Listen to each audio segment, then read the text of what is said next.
അപ്പം അവൻ പറഞ്ഞു ഞാൻ കൊണ്ടുപോവാം. അങ്ങോട്ട് എന്നെ കൊണ്ടുപോയി കാട്ടിൽ.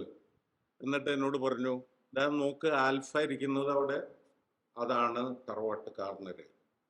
തറവാട്ട് കാർന്നര് അവിടെ ഇരിക്കുമ്പോൾ കുട്ടികൾ അങ്ങോട്ടും ഇങ്ങോട്ടും വഴക്ക് പിടിച്ചാൽ അവിടെ ഇരുന്ന് കുട്ടികൾ വഴക്ക് നടക്കും. മുതിർന്നവർ വഴക്ക് പിടിക്കുമ്പോൾ പുള്ളി അവിടെ ഇരുന്ന് മുതിർന്നവർ അടങ്ങി. ഈ തറവാട്ടുകാരന്മാര് നമ്മളുടെ പ്രൈമേറ്റ്സിന്റെ കയ്യിൽ നിന്നല്ലേ നമുക്ക് കിട്ടിയത് കേരളത്തിൽ നിന്ന്? എനിക്കൊരു ചെറിയ സംശയം. നിങ്ങൾ ഓക്കെ, അപ്പോ മക്കാക്ക സെലിനോസ് അതിൽ നിന്നാണോ ഈ സൈലന്റ് വാലി എന്നുള്ള പേര് വന്നത്? നമ്മൾ കയറി മുകളിലോട്ട് പോകുമ്പോൾ ആദ്യം ഞാൻ കണ്ടത് ഉയരമുള്ള മരങ്ങൾ. അപ്പം ഞാൻ വിചാരിച്ചു ഈ ഉയരമുള്ള മരങ്ങളായിരിക്കും ഇപ്പോൾ ഇവിടെ ഉള്ളത്. പിന്നെ കുറച്ച് കഴിഞ്ഞപ്പോൾ ഷോലാസ്. പിന്നെ കുറച്ചും കൂടെ പോയപ്പോൾ ഗ്രാസ് ലാൻഡ്സ്, നോ ട്രീസ്. പിന്നെ കുറച്ചും കൂടെ പോയപ്പോൾ പാറക്കെട്ടുകൾ മാത്രം. ഇതുപോലത്തെ ഒരു ഡൈവേഴ്സിറ്റി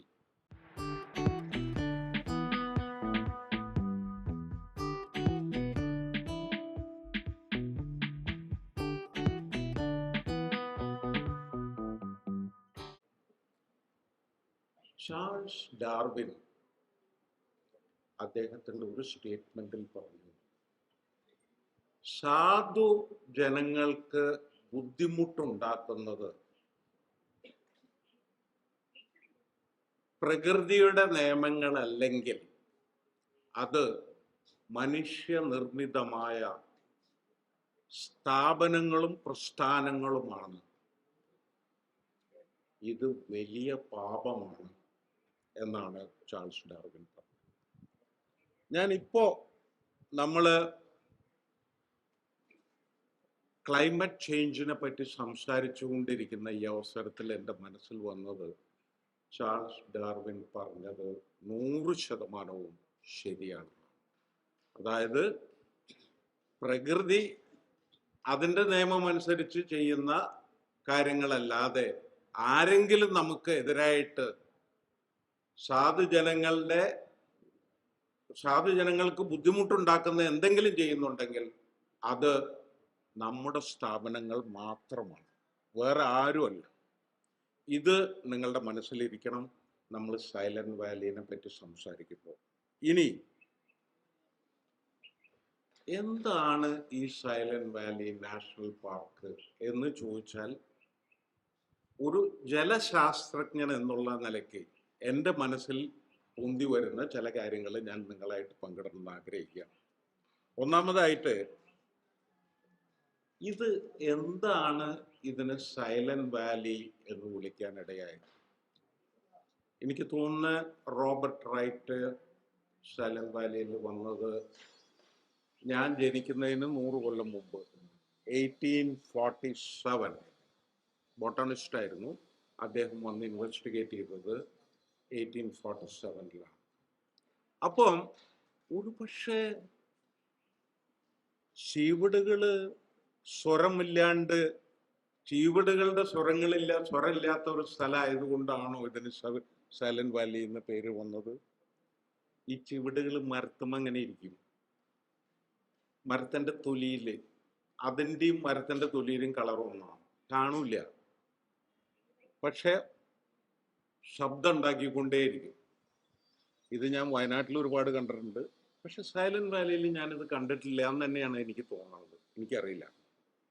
ഇനി വേറൊരു കഥ പറയണത് എന്താണെന്ന് വെച്ചെങ്കിൽ, സൈരന്ധ്രി എന്നുള്ള വാക്കിൻ്റെ ഇംഗ്ലീഷ് പദം സൈലന്റ് വാലി എന്നാണ്. അതുകൊണ്ടാണ് സൈലന്റ് വാലിക്ക് അന്ന് സൈലന്റ് വാലി എന്നുള്ള പേര് കൊടുത്തത് എന്നാണ് പറയുന്നത്. ടോപ്പോഗ്രാഫിക് മാപ്പുകളിലൊക്കെ സൈലന്റ് വാലി എന്നാണ് സൈലന്റ് വാലിക്ക് കാണുന്ന പേര്. ഇനി മൂന്നാമതായിട്ട്, അത് എനിക്ക് കൂടുതൽ താല്പര്യമുണ്ട്. എന്താന്ന് വെച്ചെങ്കിൽ, അവിടെ കാണുന്ന ലയൺ ടെയിൽഡ് മക്കാക്സ്, മക്കാക്ക സെലിനോസ്. സെലിനോസ് എന്നുള്ള വാക്കിന്റെ അർത്ഥം എന്താന്ന് വെച്ചെങ്കിൽ, ഗ്രീക്ക് ദേവനായ ഡയനോഷ്യസിന് അദ്ദേഹത്തിന്റെ ഗുരു ഉണ്ടായിരുന്നു. ഈ ഗുരു എങ്ങനെയാന്ന് വെച്ചെങ്കിൽ സാധാരണ കുടിച്ച് അധികം വർത്താനം പറയില്ല, വലിയ ജ്ഞാനമുള്ള കാര്യങ്ങൾ മാത്രമേ പറയുള്ളൂ. ദൈവത്തിന്റെ ഗുരുവാണെന്ന് ആലോചിക്കണം. അപ്പോൾ കാര്യമുള്ള കാര്യങ്ങൾ മാത്രമേ പറയുള്ളൂ. അങ്ങനെയുള്ള ഒരു പേരാണ് സിലിനോസ്. ഓക്കെ, അപ്പോൾ മക്കാക്ക സിലിനോസ്, അതിൽ നിന്നാണോ ഈ സൈലന്റ് വാലി എന്നുള്ള പേര് വന്നത്? ഞാൻ എപ്പോഴും എൻ്റെ മകൻ സ്പെഷ്യലൈസ് ചെയ്തിട്ടുള്ളത് ലയൺ ടൈൽ മക്കക്സിലാണ്. അപ്പോൾ അവൻ എന്നോട് എപ്പോഴും പറയാറുള്ളത്, ഈ കേരളത്തിലുള്ള ഈ തറവാട്ടുകാരുടെ സ്വഭാവങ്ങളൊക്കെ ഈ ലയൺ ടൈൽ മക്കാക്സിൽ നിന്ന് കിട്ടിയതാണോ? ഞാൻ ചോദിച്ചു, എന്താ മോനെ അങ്ങനെ പറഞ്ഞേ? അപ്പോൾ അവൻ പറഞ്ഞു, ഞാൻ കൊണ്ടുപോവാം.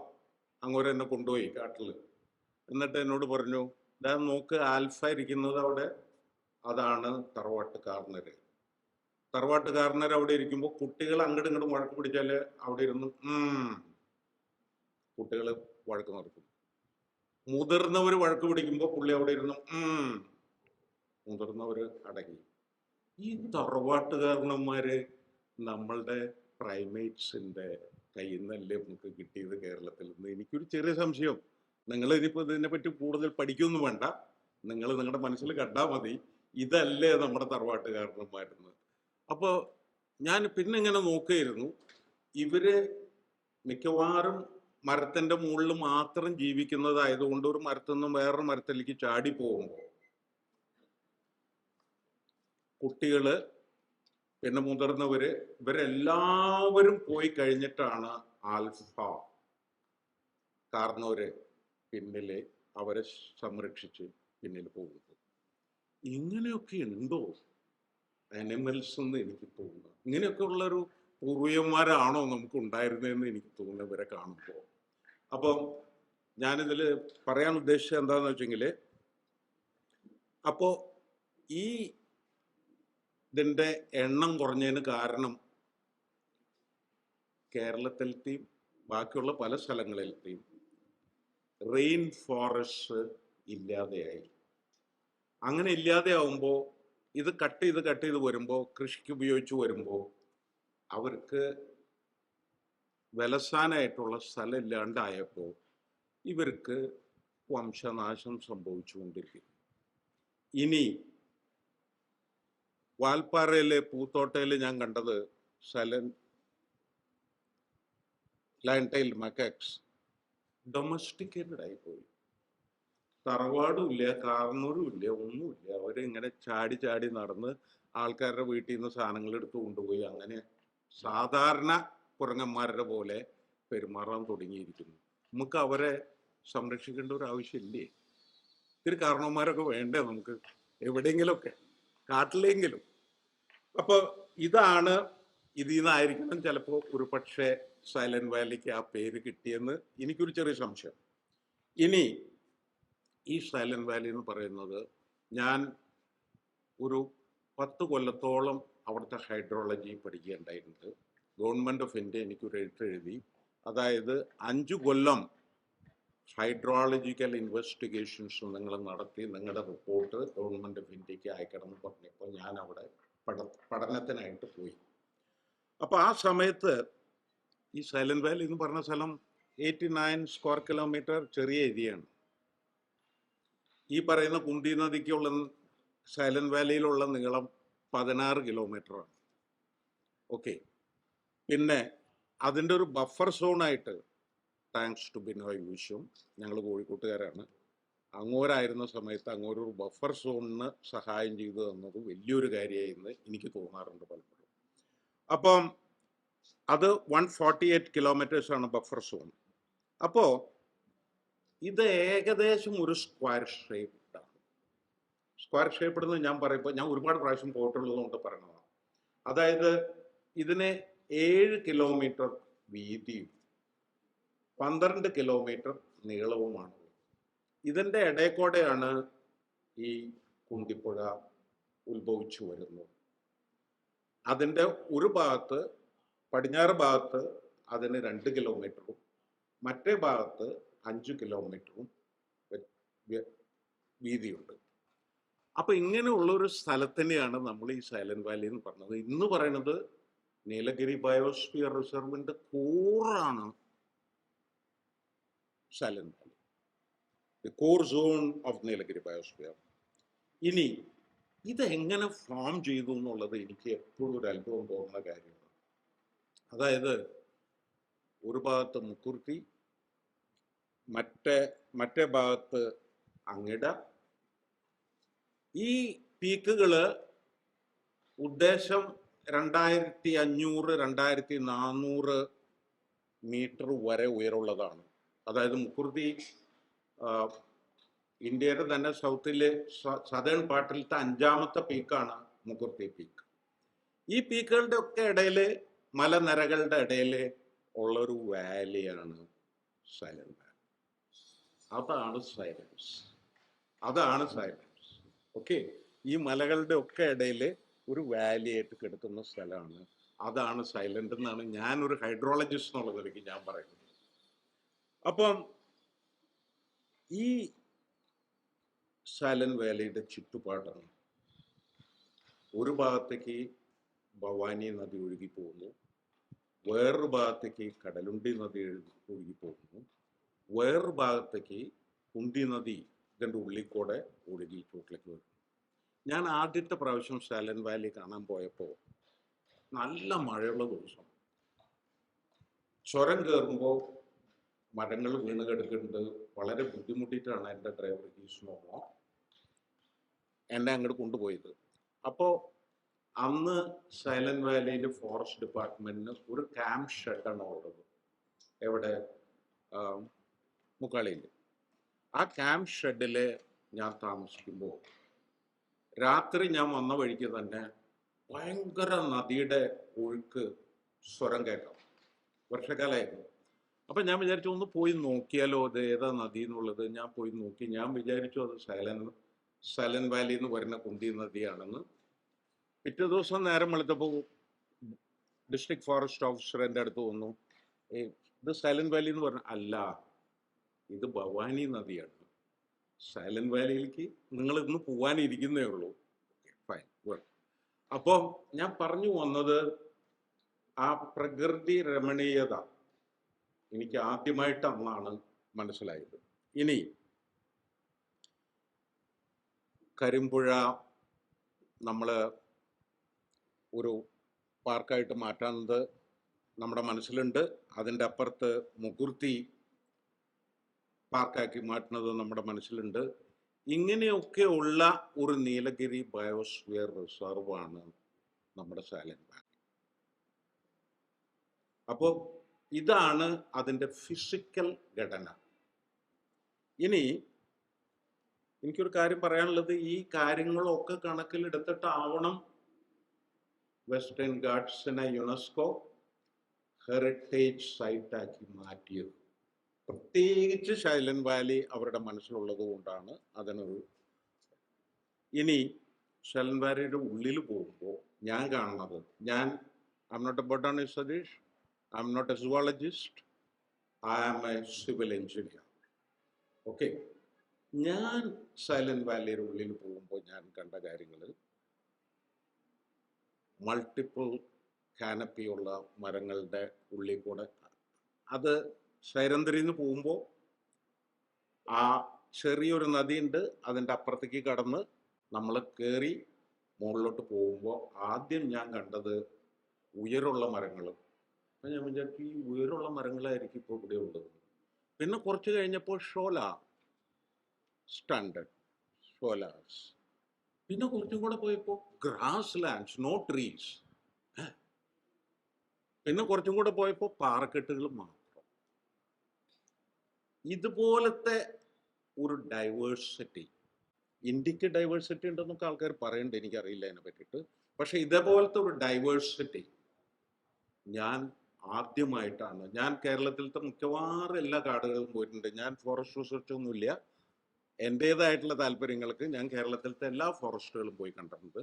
പക്ഷെ ഇങ്ങനെ ഭംഗിയുള്ള ഒരു ഫോറസ്റ്റ് ഏരിയ ഞാൻ ആദ്യമായിട്ടാണ് സൈലന്റ് വാലിയിൽ കണ്ടത്. ഇനി ഇവിടെ ബയോഡൈവേഴ്സിറ്റിനെ പറ്റി പറയാൻ ഒരുപാട് ആൾക്കാരുണ്ട്. 16 threatened bird സ്പീസീസ് ഉണ്ട്, 17 ന്യൂലി ഫൗണ്ട് ബേർഡ് സ്പീസീസ് ഉണ്ട്, 34 മാമൽസ് ഉണ്ട്, സ്പീസീസ് ഓഫ് മാമൽസ്, 730 ഇൻസെക്ട്സ് ഉണ്ട്, 128 ചിത്രശലഭങ്ങളുണ്ട്, 400 നിശാശലഭങ്ങളുണ്ട്, മോത്സ്, 1000-ലേറെ പുഷ്പിക്കുന്ന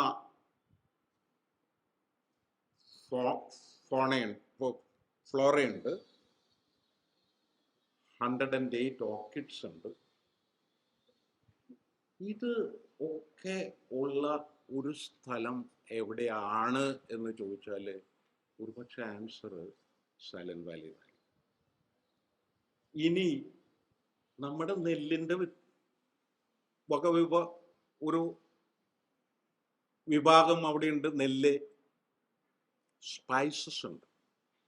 അപ്പോൾ നമുക്ക് ജനറ്റിക്കലി ഇവിടെ കാര്യങ്ങൾ കിട്ടാതെ വരുമ്പോൾ, ജാം ക്ലാസ് ഇല്ലാണ്ട് വരുമ്പോൾ, ഏറ്റവും വലിയ ബയോ റിസർവ് സൈലന്റ് വാലി ആകും എന്നുള്ളത് മറക്കരുത്. സ്വാമിനാഥൻ പറഞ്ഞ പോലെ നെല്ല് ചിലത് കിട്ടാതെ വരുമ്പോൾ നമുക്ക് ഇവിടെ നിന്നുള്ള നെല്ല് കൊണ്ടുപോയിട്ട് വേണ്ടി വരും ചിലപ്പോൾ പുതിയ ഇനങ്ങൾ ഡെവലപ്പ് ചെയ്തെടുക്കാനായിട്ട്. നെല്ലിൻ്റെ കാര്യം ഞാൻ പറഞ്ഞത്. സൈലന്റ് വാലിയിൽ നെല്ലുണ്ടെന്നുള്ളത് നമുക്ക് അറിയുമെന്ന് അറിയില്ല.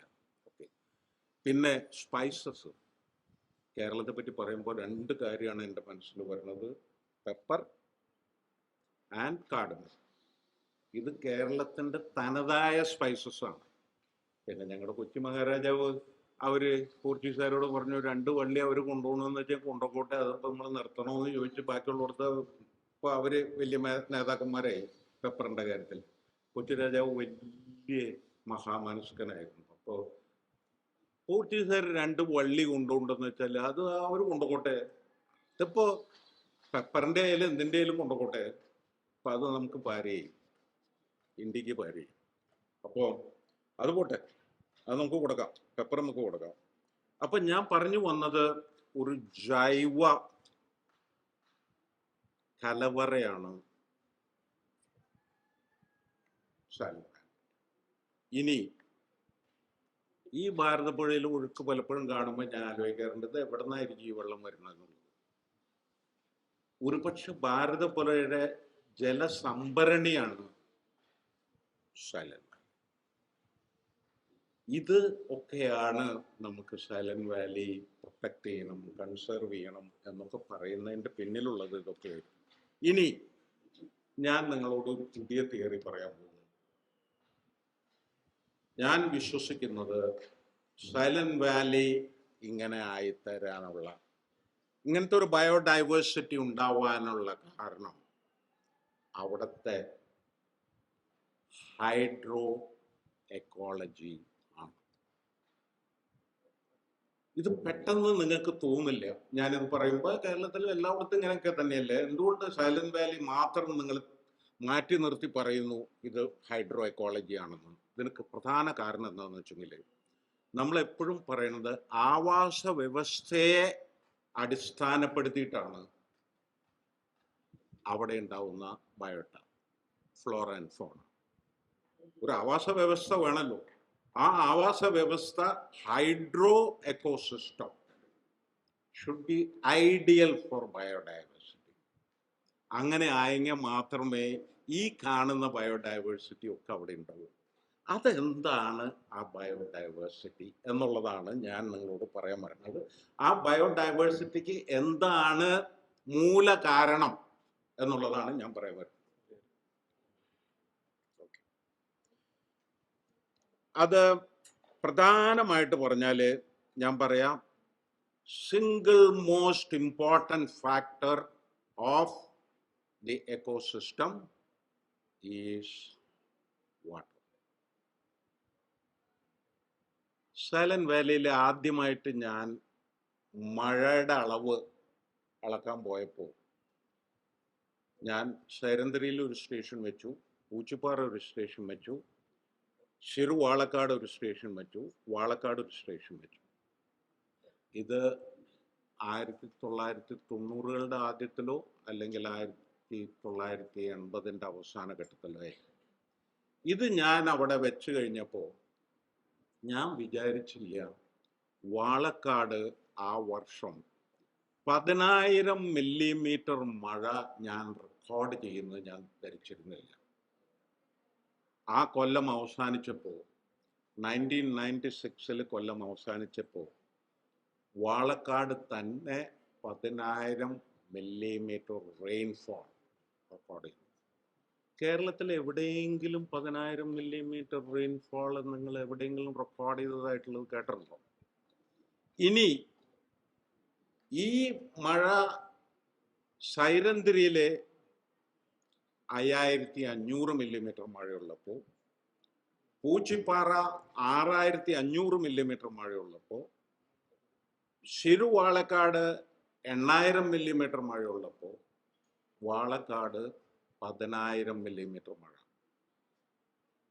ഇങ്ങനെയുള്ള ഒരു മഴ പ്രദേശത്താണ് ഞാൻ കേരളത്തിനെ പറ്റി പറയാറ്. എപ്പോഴും എന്താണെന്ന് വെച്ചെങ്കിൽ കേരളം മഴയുടെ സ്വന്തം നാടാണ്. ദൈവത്തിൻ്റെ ആണോ എന്ന് എനിക്കറിയില്ല. കാരണം എന്ന് വെച്ചെങ്കിൽ നമ്മൾ ദൈവത്തിൻ്റെ സ്വന്തം നാടെന്ന് നമ്മൾ പറയുന്നതിന് മുമ്പ് ന്യൂസിലൻഡുകാർ അത് ദൈവത്തിൻ്റെ സ്വന്തം നാടാണെന്ന് അവർ പറഞ്ഞതിന് ശേഷമാണ് ഒരു IAS ഓഫീസർ കേരളത്തിന് ദൈവത്തിൻ്റെ സ്വന്തം നാടെന്നുള്ള പേര് അവരെ ഇന്ന് കടം മേടിച്ചു കൊടുത്തത്. നമുക്ക് എന്തിനാ കടം മേടിച്ച പേരുകൾ കേരളത്തിൽ? നമുക്ക് നമ്മുടെ തന്നെ പേരിടുക.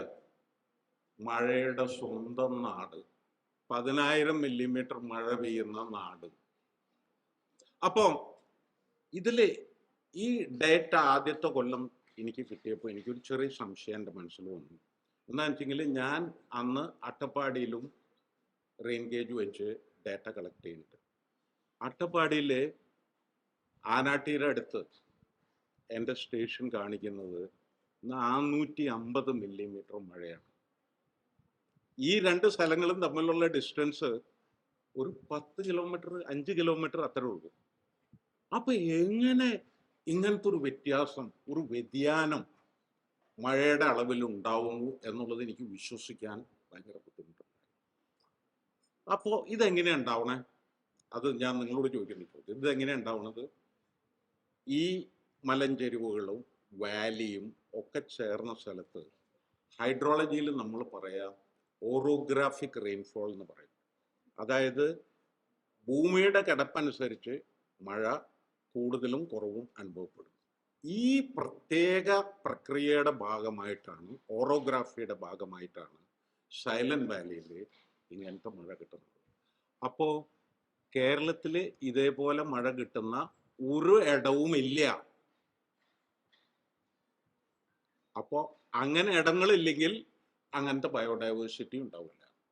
ഇങ്ങനത്തെ ബയോഡൈവേഴ്സിറ്റി ഉണ്ടാവണമെങ്കിൽ ഇങ്ങനത്തെ മഴയും, ഇനി മഴയുടെ കാര്യം ഒന്ന്, സൈലന്റ് വാലിയിലെ 95% ഹ്യൂമിഡിറ്റി, റിലേറ്റീവ് ഹ്യൂമിഡിറ്റി, ഇത് കേരളത്തിൽ വേറെ ഒരിക്കലും 95% almost all through the year ഉണ്ട് എന്ന് എനിക്ക് തോന്നുന്നില്ല.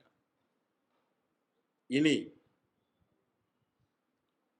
മിക്കവാറും എല്ലാ സമയത്തും സൈലന്റ് വാലിയിലത്തെ മണ്ണ് സാച്ചുറേറ്റഡ് വിത്ത് soil moisture. South west monsoon ആയാലും ശരി, നോർത്ത് ഈസ്റ്റ് മൺസൂൺ ആയാലും ശരി, ഈവൻ പാർട്ട് ഓഫ് സമ്മർ ആയാലും ശരി, soil moisture is very high. And what is this soil? Forest loam, humus soil. ഈ ഇലകളൊക്കെ വീണിട്ട് മരത്തിൻ്റെതൊക്കെ ഡിസിൻറ്റഗ്രേറ്റ് ചെയ്തിട്ട് ഒരു പ്രത്യേക തരം സോയിലാണ്. ആ soil is ideal for flora, may be for fauna also. ആന വെള്ളം കിട്ടാറുണ്ടാണ് നാട്ടിൽ വരണതെന്നല്ല ഇപ്പോൾ പറയുന്നത് നിങ്ങൾ. അപ്പോൾ വെള്ളം കൊടുക്കുക, എവിടെ വെള്ളം ഇല്ലാത്തതെന്ന് വെച്ചെങ്കിൽ അവിടെ വെള്ളം കൊടുക്കുക. അപ്പോൾ പിന്നെ അവൻ ഇങ്ങോട്ട് പോരില്ല. ഞാൻ വർക്ക് ചെയ്യുന്ന സ്ഥാപനത്തിൽ ഒരു ദിവസം എൻ്റെ റൂമിൻ്റെ മുമ്പിൽ ഒരു ആന വന്നു നിന്നു, കോയമ്പത്തൂർ. അപ്പോൾ എൻ്റെ തൊട്ടടുത്തുണ്ടായിരുന്ന സയൻറ്റിസ്റ്റ് പ്രൊഫസർ എന്നോട് പറഞ്ഞു, തന്നെ അന്വേഷിച്ചാൽ വന്നിട്ടുള്ളത്, വെള്ളം ചോദിച്ചിട്ടാണ് വന്നിട്ടുള്ളത്, കൊടുക്ക്, അല്ലെങ്കിൽ ഇനി തന്നെ ഉപദ്രവിക്കും, വല്ല പണി ഉണ്ടെങ്കിൽ നോക്ക്. അപ്പോൾ വെള്ളം അന്വേഷിച്ച് വരുന്നതാവാം, എനിക്കറിയില്ല എന്താ അന്വേഷിച്ച് വരണേന്നുള്ളത്. അപ്പം ഞാൻ ഇവിടെ പറഞ്ഞു വന്ന ഒരൊറ്റ കാര്യം എന്താണെന്ന് വെച്ചെങ്കിൽ, മൈക്രോ ക്ലൈമറ്റ്, സൈലന്റ് വാലിയിൽ മൈക്രോ ക്ലൈമറ്റ് നമ്മൾ നോക്കുമ്പോൾ 18 to 23 ഡിഗ്രി സെൽഷ്യസ്. പാലക്കാടത്തെ ചൂട് എത്രയാണെന്ന് അറിയുമ്പോൾ നിങ്ങൾ ഇന്നലത്തെ ചൂട് പാലക്കാട്ടത്തെ എത്രയാണെന്ന് നിങ്ങൾക്ക് ആർക്കെങ്കിലും പറയാൻ പറ്റും? 10-38 അടുത്താ വന്നിക്കണേ, വേർക്കണം. അപ്പം ആ മൈക്രോ ക്ലൈമറ്റ് ആണ് വേറൊരു ഫാക്ടർ അവിടുത്തെ ബയോഡൈവേഴ്സിറ്റിക്ക്. ഇനി സൈലന്റ് വാലിയിലത്തെ വെള്ളം ഞങ്ങൾ ടെസ്റ്റ് ചെയ്ത് നോക്കി. ഒരു പക്ഷേ ഇന്ത്യയിലത്തെ നല്ല ലോകത്തിലത്തെ തന്നെ ബെസ്റ്റ് ക്വാളിറ്റി ഓഫ് വാട്ടർ അതായിരിക്കും. പെസ്റ്റിസൈഡ്സ് ഇല്ല, ഫംഗിസൈഡ്സ് ഇല്ല, ബാക്ടീരിയൽ കണ്ടാമിനേഷൻ ഇല്ല, പാത്തോജൻസ് ഒന്നും പറയാനില്ല, അതൊന്നും അവിടെ ഇല്ല. അപ്പോൾ one of the best quality of water എവിടെ സ്ഥലം? പത്രക്കടവാണ്. അവിടെ അന്ന് ഡാം ഘട്ടം എന്നൊക്കെ പറഞ്ഞ് ഇവിടുത്തെ ഗവൺമെന്റുകളൊക്കെ കൂടെ നടന്നത് പത്രക്കടവാണ്. അവിടുത്തെ വെള്ളം നിങ്ങൾ നോക്കി, അതും thanks to Binoy Viswam who stopped at that point of time. അന്ന് എല്ലാവർക്കും വേണമായിരുന്നു, അങ്ങോട്ട് പറഞ്ഞു ഇത് പറ്റില്ല. അത് നന്നായി, അത് പറഞ്ഞുകൊണ്ട് അത്രയും ഗുണമായി. അപ്പം ഞാൻ പറഞ്ഞു, ഞാൻ സിവിൽ എഞ്ചിനീയർ ആണ്, ഞാൻ ഹൈഡ്രോളജിസ്റ്റ് ആണ്, ഞാൻ വാട്ടർ റിസോഴ്സസ് പ്രൊജക്ട്സിന് എതിരല്ല. പക്ഷേ അത് വേണ്ട സ്ഥലത്തെ പണിയാൻ പാടുള്ളൂ, വേണ്ട പോലെ പണിയാൻ പാടുള്ളൂ, അത് മാത്രമേ ഞാൻ പറയുന്നുള്ളൂ. ഇനി രവീന്ദ്ര സാറിന് അറിയാലോ, പണ്ടൊരിക്കൽ ഞാൻ ഒരു കുഴപ്പത്തിൽ ചെന്ന് ചാടിയപ്പോൾ ഞാൻ രവീന്ദ്ര സാറിനോട് ചോദിച്ചു, KSSP എന്നെ സപ്പോർട്ട് ചെയ്യില്ലേ? പിന്നെന്താ സാറ് ശാസ്ത്ര പറഞ്ഞതെന്ന് വെച്ചെങ്കിൽ ഞങ്ങൾ സപ്പോർട്ട് ചെയ്തു. എനിക്കത് വലിയൊരു കോൺഫിഡൻസ് അന്ന് ഉണ്ടായി എന്ന് വേണം പറയാനായിട്ട്. സാറ് സത്യം പറയണതെന്ന് വെച്ചെങ്കിൽ ഞങ്ങൾ സപ്പോർട്ട് ചെയ്യും. അത് വണ്ടർഫുൾ. KSSP എറണാകുളത്ത് വെച്ചിട്ടാണ് ഞാൻ പറഞ്ഞത്, ടൗൺ ഹാളിൽ വെച്ചിട്ട്. Okay, fine, good. അന്ന് ഞാൻ ഇത്തിരി പ്രശ്നത്തിലായിരുന്നു, എന്നെ ഇത്തിരി പ്രശ്നത്തിലാക്കാൻ നോക്കി കേരളക്കാരെ എല്ലാവരും കൂടെ. അതൊക്കെ നമുക്ക് വേണമല്ലോ, ശാസ്ത്രജ്ഞന്മാരെ നമ്മൾ ഇടയ്ക്കൊന്ന് പിടിക്കണം, അല്ലെങ്കിൽ അവർ പിടിവിട്ട് പോവും. ശ്രദ്ധിച്ച് ഞാൻ പറഞ്ഞ അവിടെ ചെന്ന് പറയായിരിക്കോട്ടെ, കേ പറയുന്നു അവർ നമ്മളോട് അല്ലെങ്കിലേ ദേഷ്യം വരും. അപ്പം പിന്നെ പെറിനിയൽ ഫ്ലോസ് 84 സ്ക്വയർ കിലോമീറ്ററിൽ കേരള ഭവാനിയിലാണെങ്കിൽ വെള്ളം ഉണ്ടാവില്ല വേനൽക്കാലത്ത്. ഇവിടെ 20 എത്ര മാസം? 12 മാസം അല്ലേ? 12 മാസവും വെള്ളം ഇങ്ങനെ ഒഴുകി ചൂട്ടിലേക്ക് വരിക, നല്ല വെള്ളം, പനിനീര് ഒക്കെ. അങ്ങനെയൊക്കെ ഒരു വാക്കുണ്ടോ? പനിനീർ എന്ന് പറഞ്ഞ വാക്കുണ്ടോ? നല്ല വെള്ളത്തിന് നമ്മൾ പറയണേ തെളിനീരോ പനിനീരോ. കേരളത്തിലെ പണ്ട് ബാലകൃഷ്ണൻ നായർ പറഞ്ഞ പോലെ സസ്യല കോമള ശ്യാമള കേരളം. അപ്പൊ അതൊക്കെ ഉണ്ട്. അപ്പൊ ഞാൻ പറഞ്ഞു വന്നത്, ഒരു കാര്യം ഞാൻ ശ്രദ്ധിച്ചത്, ഞാൻ അട്ടപ്പാടിയും സൈലന്റ് വാലിയും കൂടെ കമ്പയർ ചെയ്തപ്പോൾ സൈലന്റ് വാലിയിൽ ഈ സ്ട്രീം ഇങ്ങനെ വരണതല്ലാണ്ട് ഒരുപാട് ചെറിയ ചെറിയ സ്ട്രീമുകൾ അങ്ങോട്ടും ഇങ്ങോട്ടും ഇല്ല, ഫോറസ്റ്റ് ഉള്ളതുകൊണ്ട്. അട്ടപ്പാടിയിലാണെങ്കിൽ നിറച്ച് ചെറിയ ചെറിയ സ്ട്രീമുകൾ, അതിലൊന്നും വെള്ളം ഉണ്ടാവില്ല. ഇത് ഫോറസ്റ്റ് കവർ ഉള്ളതുകൊണ്ട് ഉള്ളൊരു പ്രത്യേകതയാണ്, ഈ stream density will be less geomorphologically. പിന്നെ Silent Valley protected by mountain ranges and orographic rainfall. ഇതൊക്കെ നിങ്ങളുടെ മനസ്സിൽ കാണണം നമ്മൾ സൈലന്റ് വാലിയുടെ യുണീക്ക്നെസ്സിനെ പറ്റി സംസാരിക്കുമ്പോൾ. ഇത് ആരോ പറഞ്ഞ പോലെ പ്രകൃതി നമുക്ക് തന്ന് അരുളിയ ഒരു വലിയ ഗിഫ്റ്റാണ്. ഈ ഗിഫ്റ്റ് നശിപ്പിക്കണം എന്നുള്ള ആഗ്രഹമുള്ള ആളുകൾ ഒരു കാലത്ത് ഒരുപാട് പണിയെടുത്തു. 1970കളിലാണ് കേരള സ്റ്റേറ്റ് ഇലക്ട്രിസിറ്റി ബോർഡ് ഒരു 8 സ്ക്വയർ കിലോമീറ്റർ, ആകെ കൂടി 80 സ്ക്വയർ കിലോമീറ്റേഴ്സ് ഉള്ളത്, അതിൽ 8 കിലോമീറ്റർ സബ്മർജ് ചെയ്ത് ഒരു ഹൈഡ്രോ ഇലക്ട്രിക് പ്രോജക്റ്റ് കൊണ്ടുവന്ന് 120 മെഗാവാട്ട് ഇൻസ്റ്റാൾഡ് കപ്പാസിറ്റി ഉള്ള ഒരു ഹൈഡ്രോ ഇലക്ട്രിക് പ്രോജക്റ്റ് കൊണ്ടുവരണം എന്ന് തീരുമാനിച്ച് മുന്നോട്ട് പോയി. ഈ അവസരത്തിൽ കേരള ശാസ്ത്ര സാഹിത്യ പരിഷത്ത് ചെയ്തിട്ടുള്ള സർവീസ് വലുതാണ്. അത് പ്രൊട്ടക്ട് ചെയ്തത് MKP അവരൊക്കെ എല്ലാവരും. ആ സമയത്ത് ഞാൻ CWRDമിൽ വന്ന് ചേർന്നിട്ടുള്ളത് കൽക്കട്ടയിൽ. അപ്പോൾ ഈ ഗവൺമെൻറ് ഓഫ് ഇന്ത്യ ഇവിടെ ആൾക്കാർ വരുമ്പോൾ ഈ മീറ്റിങ്ങുകൾക്ക് എന്നെ വിളിക്കും. എൻ്റെ ഡയറക്ടർ അന്ന് തമിഴ്നാട്ടിൽ നിന്നുള്ള ആളായിരുന്നു. അവർക്ക് ഇതിൽ വലിയ താല്പര്യം ഉണ്ടായിരുന്നില്ല എന്ന് തോന്നുന്നു. അങ്ങോട്ട് പറയും, തനിക്കല്ലോ താല്പര്യം, താപ്പോ എന്ന് പറയും. അപ്പം ഞാൻ പോകും. അപ്പം ഞാൻ അവരോട് ഇതിങ്ങനെ പറഞ്ഞുകൊണ്ടേയിരിക്കും. അതായത് ഇത് വലിയ ബയോഡൈവേഴ്സിറ്റിയാണ്. എനിക്ക് തോന്നുന്നത് സുന്ദർലാൽ ബഹുഗുണയും മാധവ് ഗാഡ്ഗിലും ഒക്കെ നമ്മുടെ KSSP ടീമിൻ്റെ കൂടെ അന്നുണ്ടായിരുന്നു.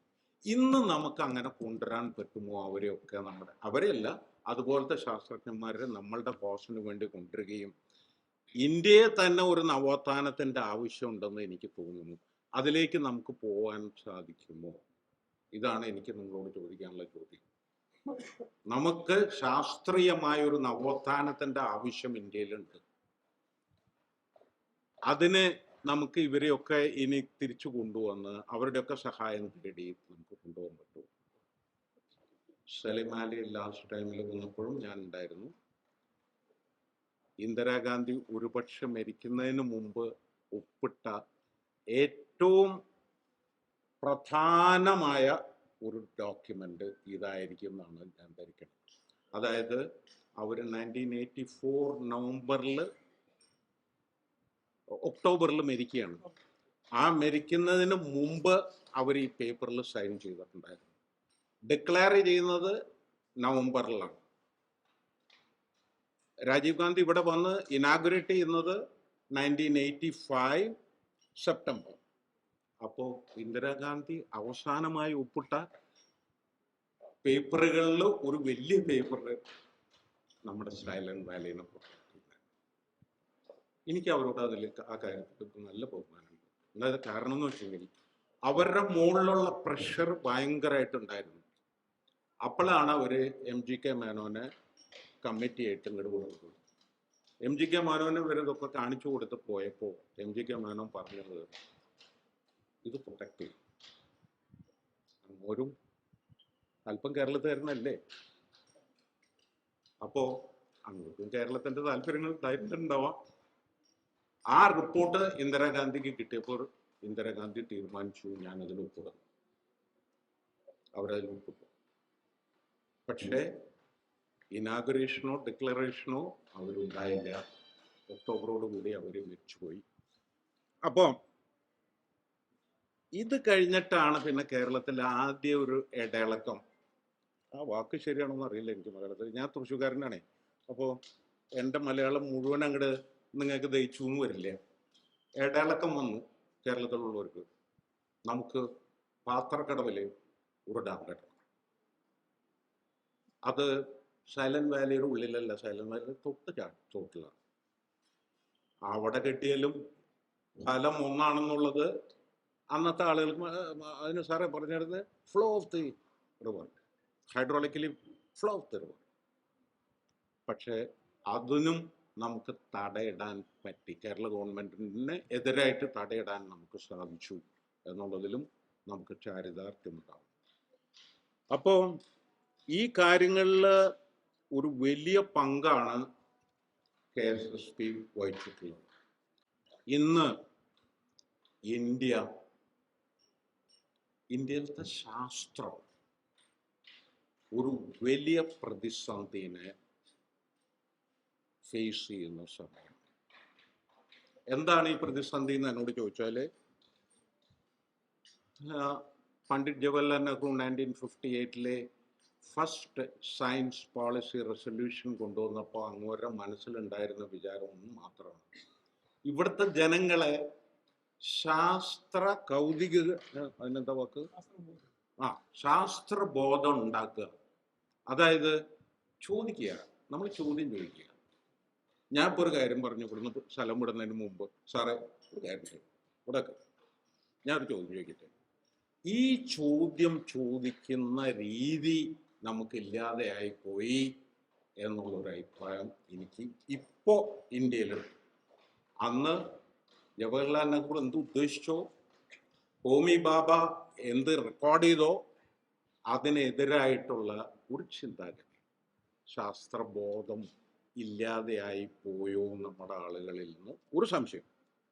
ഇത് എൻ്റെ സംശയം നിങ്ങൾക്ക് ക്ലിയർ ചെയ്യാവുന്നതാണ്.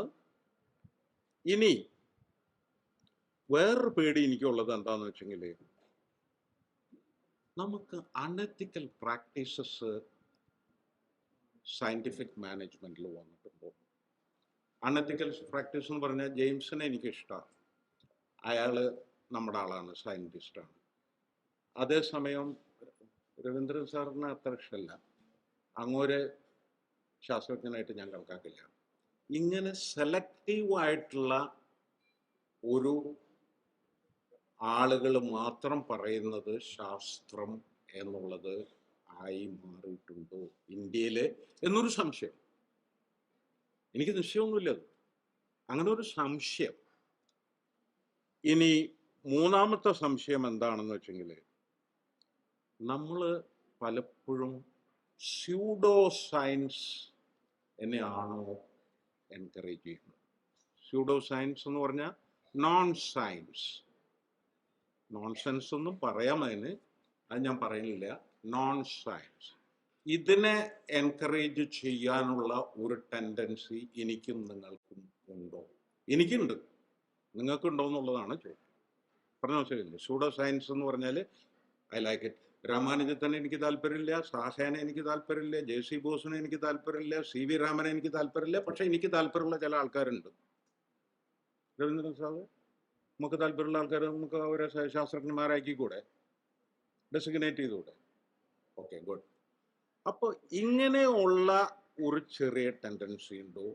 പിന്നെ നമ്മൾ പലതും ശാസ്ത്രമല്ലാത്തത് ശാസ്ത്രം എന്ന് പറയാനുള്ള ഒരു ടെൻഡൻസി നമുക്കുണ്ടോ?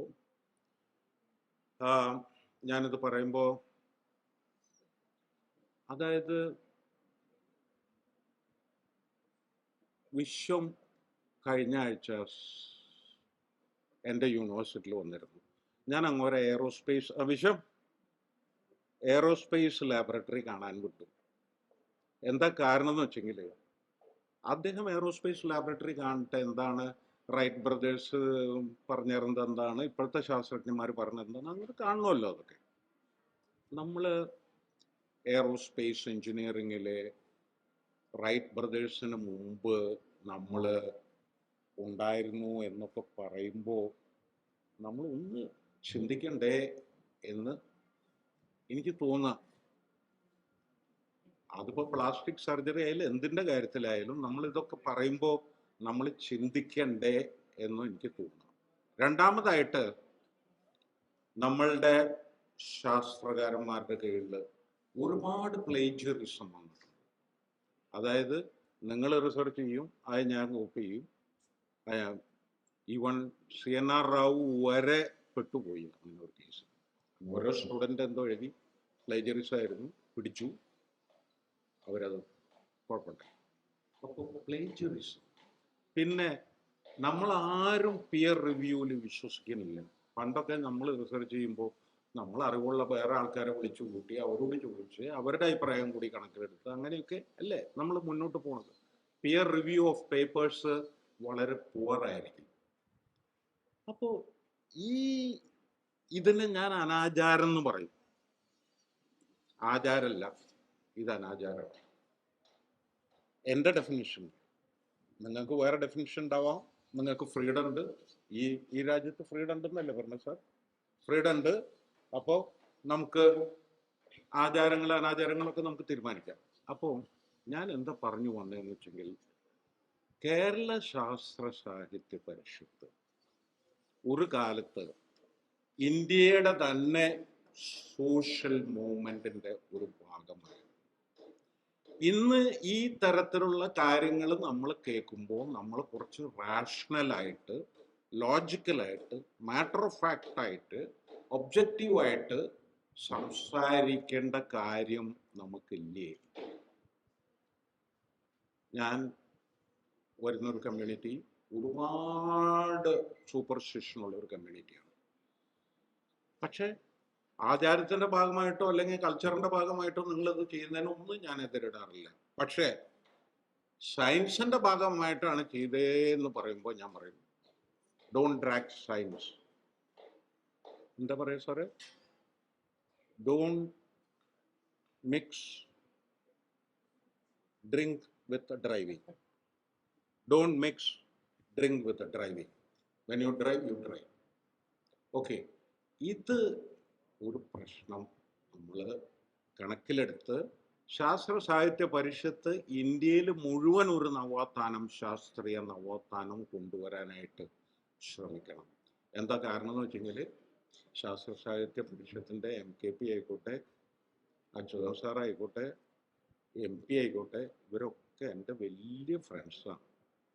അപ്പം ഞങ്ങൾ ഇങ്ങനെ പറയാറുണ്ട് പണ്ട്, നമുക്ക് ഇന്ത്യയിൽ എന്തെങ്കിലും ഒരു റൂൾ ഉണ്ടാവണ്ടേ, ഇന്ത്യയിൽ ശാസ്ത്രം പ്രചരിപ്പിക്കുന്നതിനുള്ള ചുമതല നമുക്കെടുത്ത്, ഇവിടെ യങ്സ്റ്റേഴ്സ് ഉണ്ടല്ലോ, യൂത്ത് ഉണ്ടല്ലോ, അവരുടെ ചുമതലയാണ്.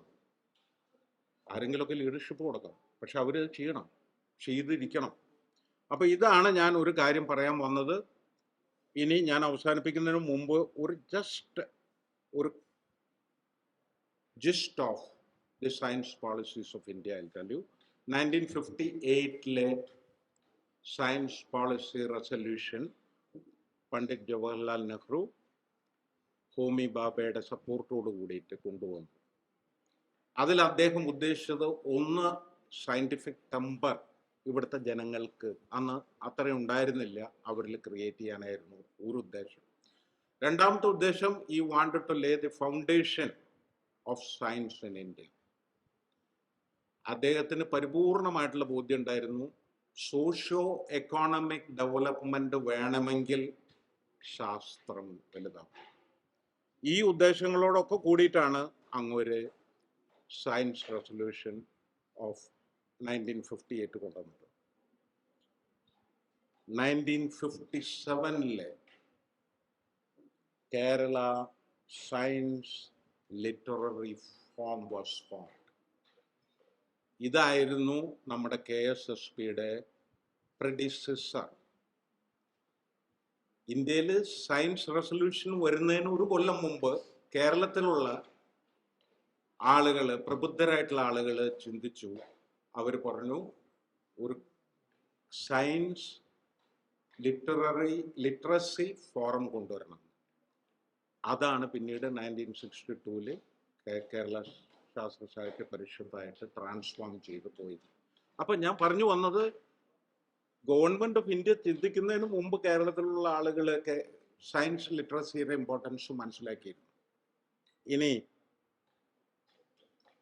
1983 government of India technology policy കൊണ്ടുവന്നു.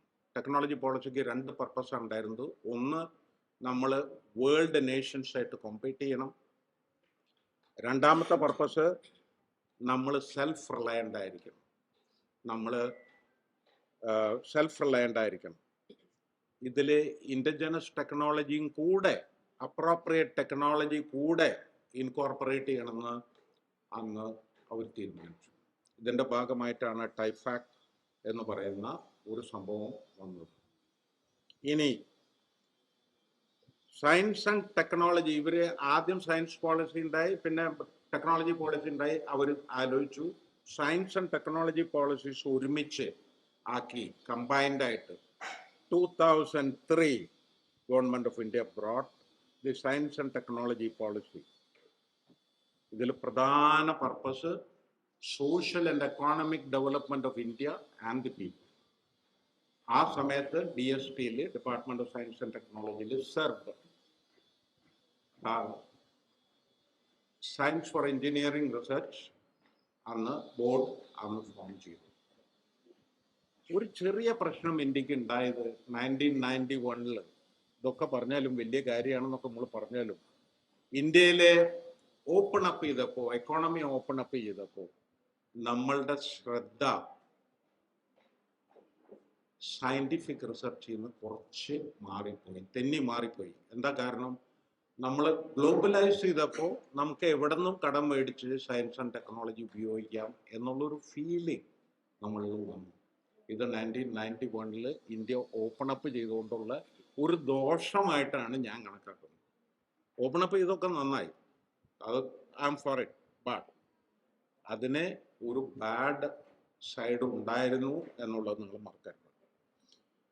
ഇനി 2013 UPA 2 government brought the science and technology and innovation policy. ആ ഇന്നൊവേഷൻ പോളിസിയിൽ ഇന്ത്യ ലോകത്തിലത്തെ ടോപ്പ് 5 കൺട്രീസിൻ്റെ കൂട്ടത്തിൽ വരുത്താനായിട്ട് ഉള്ള പ്രൈവറ്റ് സെക്ടറിൻ്റെ ഇൻവെസ്റ്റ്മെൻറ്റ് ഉപയോഗിച്ച് ലാർജ് പ്രോജക്ട്സ് സാങ്ഷൻ ചെയ്ത് ഒരു ഇന്നൊവേഷൻ എക്കോസിസ്റ്റം കൊണ്ടുവരാനാണ് നമ്മൾ ശ്രമിച്ചത്. ആ സമയത്ത് ഇന്ത്യയിൽ 16,000 കോളേജുകളും 600 യൂണിവേഴ്സിറ്റികളും 2000 R&D ഇൻസ്റ്റിറ്റ്യൂഷൻസും ഇന്ത്യയിലുണ്ടായിരുന്നു. നമ്മൾ മറക്കരുത്, CSIR, ICIR, Atomic Energy Commission, Space Commission, all these were there in India. ഇനി 2020 സയൻസ് ടെക്നോളജി ഇന്നൊവേഷൻ പോളിസി കൊണ്ടുപോകും. നമ്മൾ പോളിസീസ് കൊണ്ടുവരുമ്പോൾ നമ്മൾ വലിയ കാര്യങ്ങളൊക്കെ പറയും, ഇൻക്ലൂസീവ്, എക്സ്പീരിയൻസ് ബേസ്ഡ്, ഹോളിസ്റ്റിക്. ഇതൊന്നും പറഞ്ഞതുകൊണ്ടായില്ല, ഇതൊക്കെ ചെയ്ത് കാണിക്കണം. ഇപ്പോൾ നമ്മൾ ഇന്നൊവേഷനിൽ ഒരുപാട് സ്റ്റെപ്പ് മുകളിൽ പോയി എന്ന് പറയുമ്പോൾ ഞാൻ കാണുന്നത് യൂണിവേഴ്സിറ്റികളിൽ റീ ഇൻവെൻറ്റിങ് ദി വീല് മാത്രമേ നടക്കുന്നുള്ളൂ. പുതിയതായിട്ട് ഇന്നൊവേറ്റീവായിട്ട് കോമ്പറ്റീറ്റീവായിട്ട് ലോകത്തിനോട് പിടിച്ചു നിൽക്കാവുന്ന പോലെ, എൻ്റെ ഫ്രണ്ട് പറഞ്ഞ വാക്കുണ്ട്, ഇടിച്ചു നിൽക്കാവുന്ന പോലെ, ലോകത്തിനോട് ഇടിച്ചു നിൽക്കാവുന്ന പോലെ ഉള്ളൊരു ഇന്നൊവേഷനൊന്നും ഇവിടെ നടക്കുന്നില്ല എന്നുള്ളൊരു അഭിപ്രായം. ഇനി ഇവിടെ നടക്കുന്ന ഇന്നൊവേഷൻസിൻ്റെ പിന്നിലൊന്നും പലപ്പോഴും സയൻസും ഇല്ല, ടെക്നോളജി ഇല്ല എന്നുള്ള വിചാരവും എനിക്ക് പലതിനും, എല്ലാത്തിനും അല്ല ഞാൻ പറഞ്ഞു. അപ്പോൾ അങ്ങനെയുള്ള ഒരു സിസ്റ്റത്തിൽ നിന്ന് മാറി നമ്മൾ ചിന്തിക്കണം. എന്നെങ്കിൽ മാത്രമേ നമുക്ക് ഇന്ത്യയിൽ മുന്നോട്ട് പോകാൻ സാധിക്കുകയുള്ളൂ എന്നാണ് ഞാൻ നിങ്ങളോട് പറഞ്ഞത്. ഇനി 1987 പീപ്പിൾ സയൻസ് മൂവ്മെന്റ് വന്നപ്പോൾ നമുക്ക് ഏകദേശം 60,000 മെമ്പർഷിപ്പും 10,000 ടീച്ചേഴ്സും കേരള ശാസ്ത്ര സാഹിത്യ പരിഷത്തിൽ ആക്റ്റീവായിട്ടുണ്ടായിരുന്നു. ആ സമയത്ത് ഞാനും ഇതിൻ്റെ കുറച്ച് പരിപാടികളിലൊക്കെ ഇങ്ങനെ കിടന്ന് നടക്കാറുണ്ട്. അപ്പോൾ ആക്റ്റീവായിട്ടുണ്ടായിരുന്നു. അത്രയും ആക്റ്റീവായിട്ടുള്ള ഗ്രൂപ്പ് ഒന്നും നമുക്കുണ്ടോ? അതിനുശേഷം നമ്മൾ IRTC കൊണ്ടുവന്നു, R&D ഇൻസ്റ്റിറ്റ്യൂഷൻസ് ആയിട്ടുള്ള ലിങ്കപ്പ് കൊണ്ടുവന്നു, KFRI ആയിട്ടും CWRDയുമായിട്ടും ഒക്കെ ഉള്ള ലിങ്കപ്സ് കൊണ്ടുവന്നു. ആ ഒരു ലെവലിലുള്ള ആക്ടിവിറ്റീസ് ഇപ്പോൾ നടക്കുന്നുണ്ടോ എന്ന് നമ്മൾ ആത്മശോധന ചെയ്യേണ്ടിയിരിക്കുന്നു എന്നാണ് എനിക്ക് പറയാനുള്ളത്. ഇനി നമ്മൾ ഈ സ്റ്റേജിൽ നിന്ന് അടുത്ത സ്റ്റേജിലേക്ക് പോകേണ്ടിയിരിക്കുന്നു എന്ന് പറയുന്നു. എന്താ കാരണം എന്ന് വെച്ചെങ്കിൽ, ഞങ്ങൾക്കൊക്കെ വയസ്സായി, ഞങ്ങളുടെ പഴയ ആൾക്കാരൊക്കെ കുറേ ആൾക്കാരൊക്കെ പോയി. അജോ സാർ ഇല്ലല്ലോ, ഇല്ല, MKP ഇല്ല. അപ്പം അങ്ങനെയൊക്കെ ആൾക്കാർ ഇങ്ങനെ പോയിക്കൊണ്ടേ ഇരിക്കുകയാണ്. അപ്പോൾ നിങ്ങൾ ചെറുപ്പക്കാർ ഇതിൽ താല്പര്യമെടുത്ത് എന്തെങ്കിലും ചെയ്യണം എന്നുള്ളൊരാഗ്രഹം എൻ്റെ മനസ്സിലുണ്ട്.